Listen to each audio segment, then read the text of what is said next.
नहा धो के मैं जब प्रभु के वचन को मनन करने के लिए बैठा, तब ये वचन मेरी आंखों के आगे जब घूम रहा था, मैं पढ़ रहा था इसे, तो मुझे एहसास हुआ कि इंसान ने क्या कुछ खोया। सबसे बड़ी बात कि जो आदम को परमेश्वर ने अपना पुत्र बना के इस जगत में लेके आया, उसे मनुष्यों का प्रतिनिधि बनाया, परमेश्वर से जुदाई होगी पहली बात।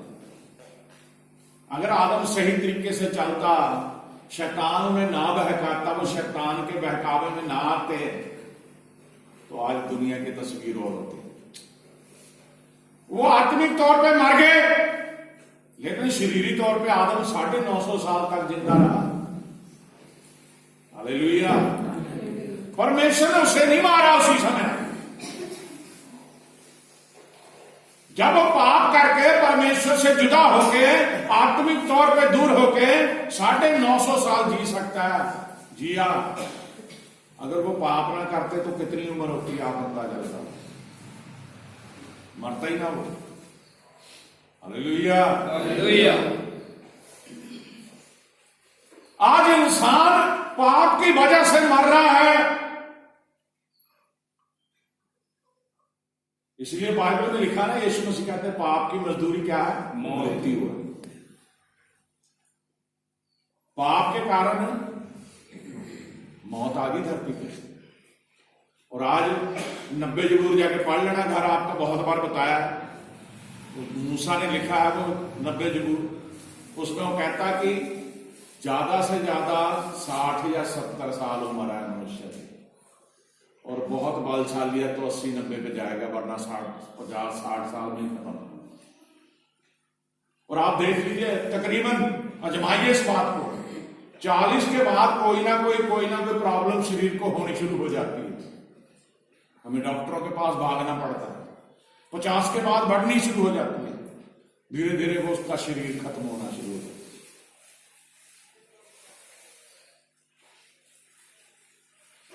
Hallelujah, hallelujah. इब्रानियों का खत उसका 2 अध्याय, इब्रानियों उसका 2 अध्याय, इब्रानियों का खत उसका 2 अध्याय, उसकी 7 आयत पढ़े जरा। तूने उसे स्वर्गदूतों से कुछ ही कम किया, तूने उसे स्वर्गदूतों से कुछ कम ही किया। तूने उस पर महिमा और आदर का मुकुट रखा, तूने उस पर महिमा और आदर का मुकुट रखा, और उसे अपने हाथों के कामों पर अधिकार दिया, और उसे अपने हाथों के कामों पर अधिकार दिया। आमीन, आमीन। परमेश्वर ने मनुष्य को आत्मिक तौर पे भी स्ट्रॉन्ग करा, और जो कुछ था उसने अपना अधिकार दिया। हमारे उद्धारकर्ता के जीवन में भी यही हुआ। उसने पुत्र बना के भेजा, एक मनुष्य बना के भेजा, लेकिन सब कुछ उसके अधिकार में करके भेजा। बोलो हालेलुया, हालेलुया। आदम परमेश्वर का बेटा था। आदम ने गुनाह किया, मर गया, पाप धरती पे आ गया। उस पाप को खत्म करने के लिए परमेश्वर ने अपने इकलौते पुत्र को, यीशु मसीह को भेज दिया, और उस पुत्र के आने से वो सारे पापों को उसने अपने ऊपर लेके हमें जीवन दे दिया। बोलो हालेलुया। अब हमें जीवन मिला है। आदम जब मरा 950 साल बाद ही मरा, लेकिन आत्मिक तौर पे वो मर गया था बाग एदन में गुनाह करने के साथ ही।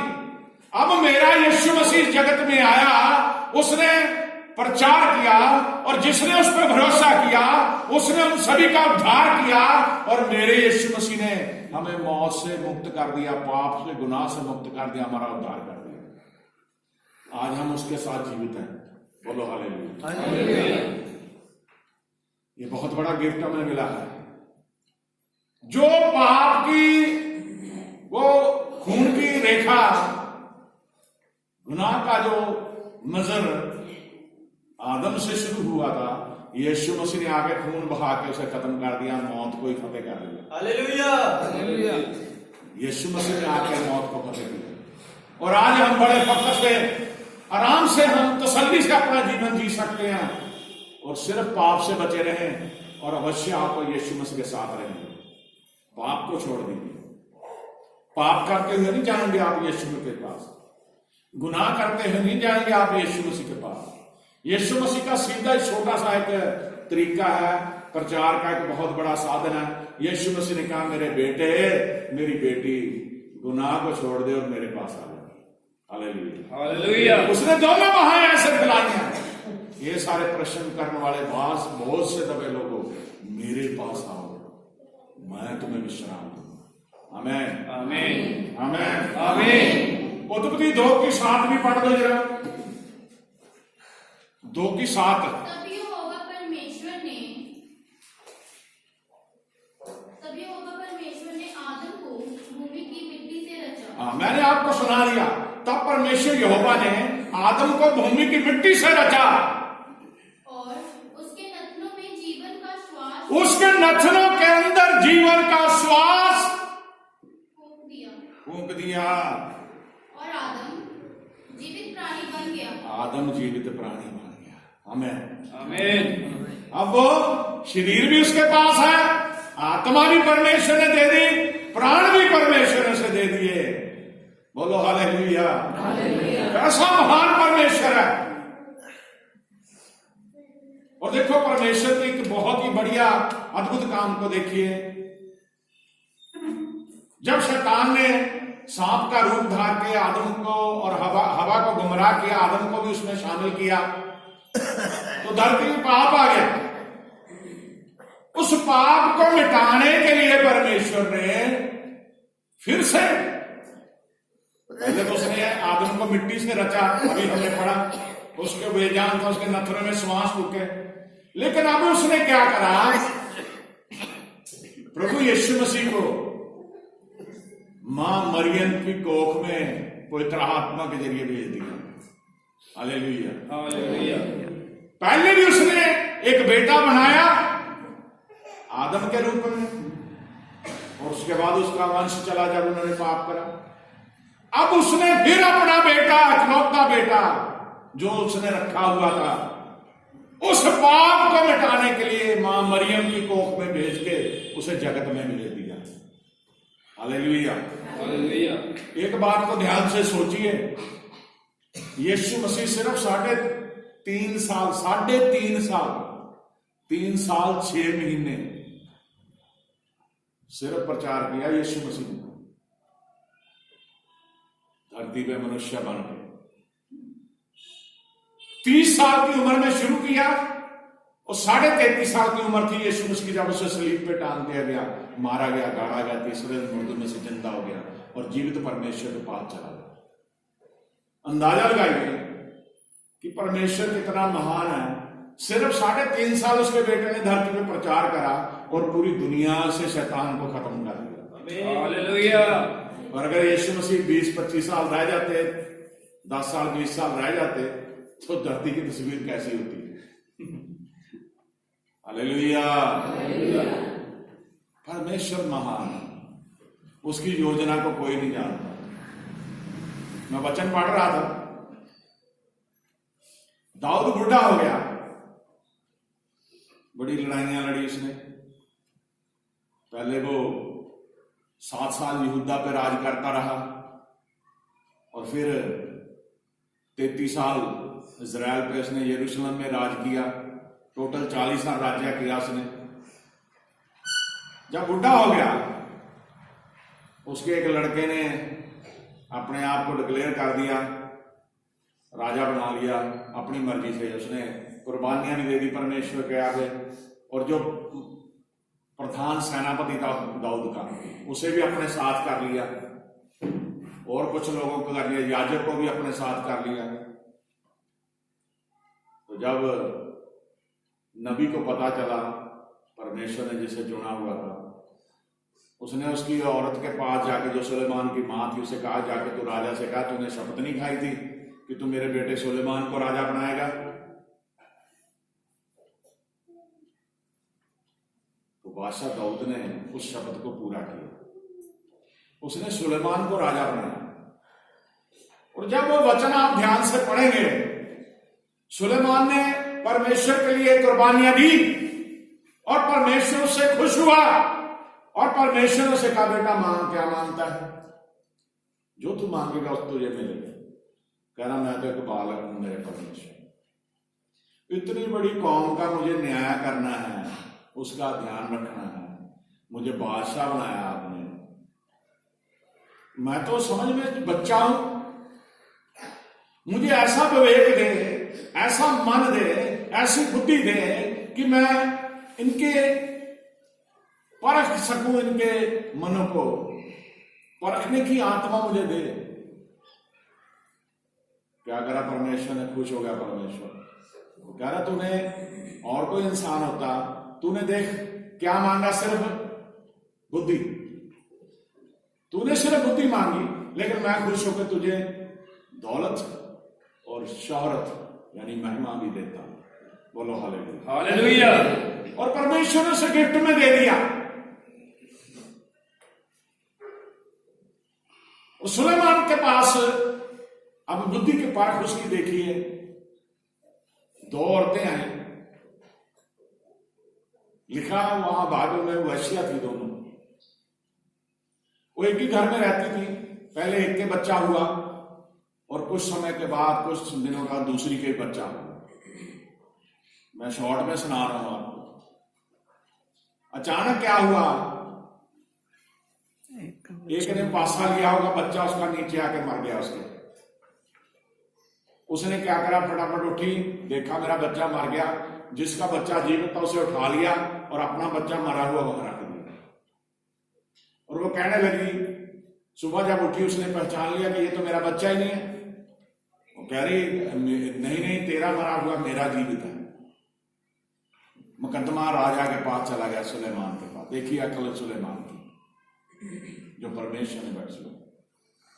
अब वहां झगड़ा पड़ा हुआ, एक औरत कह रही मेरा है, दूसरी कहती मेरा है, कहती मरा हुआ इसका, कहती जिंदा इसका, ऐसे चोर मत रहा।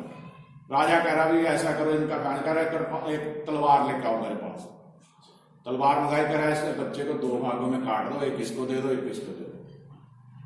अब जिसका बच्चा था जीवित, जो माता का बच्चा, वो तड़प गई, कह रही नहीं रहने दो राजा साहब, इसको ही दे दो ये बच्चा। उसके दिल में आया कि जिंदा तो रहेगा। तो राजा कहता भी, वो दूसरी पता क्या करी, ठीक है काट दो, एक इसे दे दो, एक मुझे दे दो, क्योंकि उसका है ही नहीं था, वो तो इसलिए कह रही काट दो। राजा कहता जिसका ये, जिसने पहले कहा ना इसका इसे दे दो, इसी का बच्चा इसे दो। पूरे इस्राएल में उसके न्याय का डंका बज गया कि कैसा बुद्धिमान राजा हमें दिया गया है। बोलो हालेलुया, हालेलुया। जब आप आत्मा के चलाए चलोगे तो परमेश्वर आपका विवेक को, बुद्धि को भी खोल देगा। Hallelujah, hallelujah. पवित्र आत्मा परमेश्वर की हजूरी से में मिलता है और फिर वो हमारे दिमाग को भी खोल देता है। पवित्र आत्मा हमें परमेश्वर के सेवा में लाता है, पवित्र आत्मा हमें परमेश्वर की संगति में लेके चलता है। और आत्मा के चलाए जब हम चलते हैं तो फिर दुनियावी बातें सब खत्म हो जाती हैं। रोजाना अपने लिए बुद्धि मांगिए, रोजाना अपने लिए अक्ल मांगिए। अपनी दुनियावी बुद्धि का इस्तेमाल मत करें। परमेश्वर ये बताता है कि रोटी तो जानवर भी खाते हैं, जानवरों की तरह ना बने, भी खाया पिया सो गए और बस पाप में पड़े रहे। जागिए, समय है अभी आपको बचना चाहिए, बच सकते हैं आप, बाद में समय नहीं मिलेगा, मारे जाओगे। फिर बहुत सारे लोग छातियां पीटेंगे और परमेश्वर से कहेंगे मैं तो तेरा बेटा हूं, मैंने तो चर्च भी जाता था, मैंने तो पैसा भी वहां चढ़ाया, मैंने तो दान भी करे गरीबों में, मैंने तो लंगर भी लगाए, मैंने ये भी करा, मैंने वो भी करा, मैंने तो रोजे भी रखे। बहुत कुछ बोल लेंगे लेकिन मौका नहीं होगा। परमेश्वर का मैं तुम्हें जानता ही नहीं, जाओ मेरी नजर से सामने से। ऐसा सामान आए मेरे अजीज बहन भाई, अभी भी मौका है। जिन्होंने तौबा नहीं करी वो तौबा करें, जिन्होंने बपतिस्मा नहीं लिया बपतिस्मा ले, जिन्होंने अभी तक परमेश्वर यीशु मसीह को अपना मुक्तिदाता नहीं माना वो परमेश्वर यीशु मसीह को अपना मुक्तिदाता माने। अभी समय है आपके पास, फिर नहीं समय मिलेगा। बोलो हालेलुया, हालेलुया, बोलो हालेलुया, हालेलुया। प्रेरितों के काम उसका पहला अध्याय है। प्रेरितों का काम उसका पहला ही अध्याय है।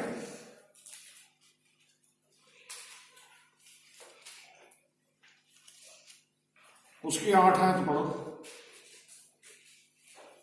परंतु जब पवित्र आत्मा तुम पर आएगा, हाँ देखिए यहाँ पे क्लियर लिखा, प्रभु का दास पौलुस कहता है परंतु जब पवित्र आत्मा तुम पर आएगा तब तुम सामर्थ पाओगे, तब तुम सामर्थ पाओगे। बोलो हालेलुया। और यरूशलेम और सारे यहूदिया और सामरिया में, यरूशलेम और सारे यहूदिया और सामरिया में और पृथ्वी की छोर तक मेरे गवाह होगे। हालेलुया। पृथ्वी के एक छोर से दूसरे छोर तक मेरे गवाह ठहरोगे। आमीन आमीन। मैं बहुत खुश नसीब हूं कि परमेश्वर ने मुझे सिर्फ पंजाब में नहीं इस्तेमाल करा, मेरी आवाज को बहुत सारे मुल्कों में पहुंचाया और मुझे सौभाग्य मिला बाहर जाके प्रभु का प्रचार करने का। ये भी परमेश्वर की गिफ्ट है। यहां पे परमेश्वर का वचन ये बताता उसका था कि दुनिया के एक छोर से दूसरे छोर तक तुम मेरे क्या ठहरोगे? गवाह ठहरोगे। हम जो है प्रभु यीशु मसीह के गवाह हैं। हमने शोर मचा के बताना कि मेरे यीशु मसीह ने क्या करा इस धरती पे। हमने दुनिया को बताना यीशु मसीह कौन है, हमने बताना है यीशु मसीह क्या कर सकता है, हमने परमेश्वर के हुक्मों को बारे में बताना है, हमने यीशु मसीह के जितनी आज्ञा है उन्हें डिलीवर करना है लोगों में। बोलो हालेलुया, हालेलुया, बोलो हालेलुया, हालेलुया, बोलो हालेलुया, हालेलुया। रोमियो का खत, मतलब 1-2 आयतें और पढ़ेंगे, आज का वचन पूरा हो जाएगा। रोमियो का खत 12 अध्याय, रोमियो 12 उसकी 1 और 2 आयत पढ़ो। इसलिए हे भाइयों, मैं तुमसे परमेश्वर की दया स्मरण दिलाकर बेनती करता हूँ। इसलिए हे भाइयों, यहाँ पे पौलुस कहता है परमेश्वर की सेवा का जीवन जो है इसलिए आएगा। इसलिए हे भाइयों, मैं तुमसे परमेश्वर की दया स्मरण दिलाकर विनती करता हूँ कि अपने शरीरों को जीवित और पवित्र और परमेश्वर को भावता हुआ बलिदान करके चढ़ाओ। यही तुम्हारी आत्मिक सेवा है। आमीन। ये है असली सेवा। ये नहीं कि शरीर यहाँ बैठा है, आत्मा घर में घूम रही है, बारिश होने वाली, मेरे कपड़े सूखने डाले हुए हैं, मेरे ये काम रह गया, मेरा वो काम रह गया। आधे तो आज बारिश हो रही है, भीग जाएंगे इसलिए नहीं आए। वो शरीर के चलाए चल रहे, आत्मा के चलाए नहीं चल रहे। हमें आत्मा के चलाए चलना, शरीर के चलाए नहीं चलना। इसलिए है भाइयों, मैं तुमसे परमेश्वर की दया स्मरण दिलाकर, परमेश्वर दयावान है, वो दयालु है, वो हम पे बहुत सारी करुणा करता है। वो कह रहा हूं सभी को याद करा के विनती करता हूं, तुम्हारे आगे अनुरोध करता हूं कि अपने शरीरों को, हालेलुया, अपने शरीरों को, जो इस वचन को पढ़ रहे हैं, सुन रहे हैं, जीवित, मरा हुआ शरीर नहीं किसी को आराधना कर सकता। पर आपको पता है जब इंसान मर जाता है, क्या वो परमेश्वर का धन्यवाद कर सकता है? नहीं कर सकता। इसलिए परमेश्वर के दास ने, पौलुस ने कहा कि अपने शरीरों को जीवित और पवित्र, अब पाप से रहित होगा शरीर आपका तभी पवित्र होगा, जीवित और पवित्र और परमेश्वर को भावता हुआ। बोलो हालेलुया, हालेलुया। जो परमेश्वर को अच्छा लगता वो काम करते हुए बलिदान करके चढ़ाओ, यही तुम्हारी आत्मिक सेवा है। आमीन, आमीन, आमीन, आमीन। यही तुम्हारी आत्मिक सेवा है। बोलो हालेलुया, बोलो हालेलुया, हालेलुया, बोलो हालेलुया, हालेलुया।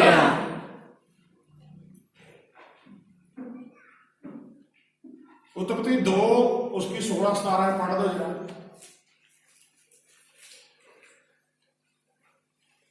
और यहोवा परमेश्वर ने आदम को यह आज्ञा दी, हाँ, तू वाटिका के सब वृक्षों के फल बिना भटके खा सकता है। वृक्षों का फल वहां के नहीं लिखा हुआ। और यहोवा परमेश्वर ने आदम को यह आज्ञा दी, तू वाटिका के सब वृक्षों का फल बिना खटके खा सकता है। देखो मैंने शुरू में बता दिया था आपको। हाँ जी, पर भले या बुरे के ज्ञान का, पर भले और बुरे के ज्ञान का जो वृक्ष है उसका फल तू कभी ना खाना, खाना, क्योंकि जिस दिन तू उसका फल खाएगा उसी दिन मर जाएगा। बोलो हालेलुया। हालेलुया। डिक्लेयर कर दिया परमेश्वर ने। अब एक परमेश्वर की आज्ञा उसके मुख से निकल गई। अब परमेश्वर की आज्ञा का पालन करना आदम की ड्यूटी थी। और जब हम परमेश्वर की आज्ञा को तोड़ते हैं तभी हम पाप में गिर जाते हैं। जिस तरह आदम आत्मिक तौर पर मर गया, हम भी आत्मिक तौर पर मर जाते हैं उसी समय। बेशक हमने तौबा करी, बपतिस्मा ले लिया, चर्च में आके झूम झूम के गान भजन गाते हैं या बहुत वचन पढ़ते हैं, दुआएं करते हैं हाथ उठा उठा के, लेकिन जब आप आत्मिक तौर पर मर गए आपकी कोई दुआ नहीं सुनी जाएगी, क्योंकि आप पाप में जी रहे हैं। हालेलुया। हालेलुया। प्रभु यीशु मसीह पापियों के घर में गए, उनके साथ खाया पिया, और फकीर फरीसी कहते थे कि आपके गुरु को, उसके चेलों को कहते, गुरु को नहीं पता ये पापी है जिसके घर में खा रहा है। तो यीशु मसीह ने बड़े नर्म स्वभाव से कहा कि वैद्य की जरूरत बीमारों को होती है। हालेलुया। भले चंगों को नहीं। यानी कि वो पाप में गिरे हुए बीमार है, उनको ठीक करने के लिए मैं आया हूं। आज प्रभु का वचन आप लोगों को सुना सुना के बताया जाता है कि प्रभु का वचन आपको पाप के उस बीमारी से निजात देना चाहता है। वो वैद्य बन के आया है। भजन भी गाते ना, आ गया यीशु वैद्य रोगियों का। वो वैद्य बन के आया, डॉक्टर बन के आया। प्रभु का चेला जो लुक्का था ना, वो कौन था? वैद्य था। डॉक्टर था, वैद्य था। हालेलुया। हालेलुया। लेकिन वो आश्चर्य भरे काम देखता था। 4 दिन के मरे हैं, डॉक्टर कहते नहीं जो मर गया वो जिंदा नहीं हो सकता, लेकिन उसने लुक्का ने देखा कि उसके गुरु ने 4 दिन के मरे लाजर को जिंदा कर दिया। हालेलुया। हालेलुया। उसी लुक्का ने देखा कि एक गरीब विधवा औरत का बच्चा मर गया था, उसको अर्थी पे लेके जा रहे थे, यीशु मसीह ने रोक के अर्थी उसको खड़ा कर दिया, जिंदा कर दिया। वो हैरान था, अपनी डॉक्टरी छोड़ के वो प्रभु के पीछे आ गया। आज हम अलग अलग काम करते हैं, लेकिन उन कामों को सिर्फ हम अपनी जीविका के लिए कर रहे हैं, लेकिन असल में हमें किसके पीछे आना है? प्रभु यीशु। सबसे बड़ा सेवा हमारी है। बोलो हालेलुया। हालेलुया। लास्ट में हम पढ़ेंगे आज के वचन में गलतियों का खत 5 अध्याय, गलतियों 5।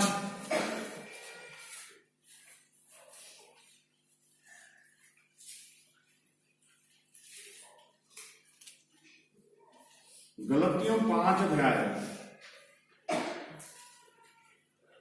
उसकी 22 आयत पढ़ो। पर आत्मा का फल प्रेम, आनंद, मेल, धीरज।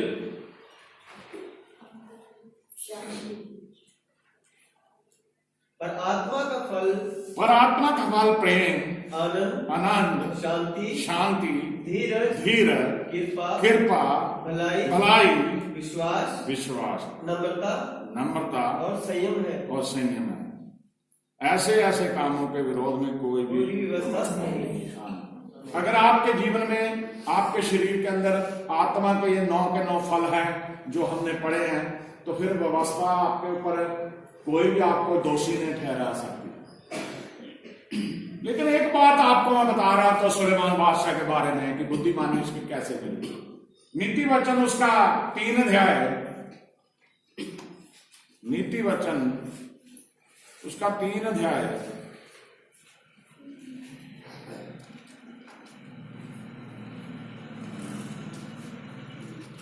तीन की 5 पढ़ दो। तू अपनी समझ का सहारा ना ले। अब यहाँ पे तकीद है, सुलेमान ने 3000 नीति वचन लिखे, 3000 नीति वचन उसने लिखे। हालेलुया। हालेलुया। क्या कहा? तो अपनी समझ का सहारा ना लेना, वरन संपूर्ण मन से यहोवा पर भरोसा रखना। संपूर्ण मन से यहोवा पर भरोसा रखना। हमने किस पे यकीन रखना? यीशु मसीह पे, यहोवा पे, परमेश्वर पे। लास्ट में पढ़ेंगे यूहन्ना 6 की, यूहन्ना रसूल की इंजील 6 अध्याय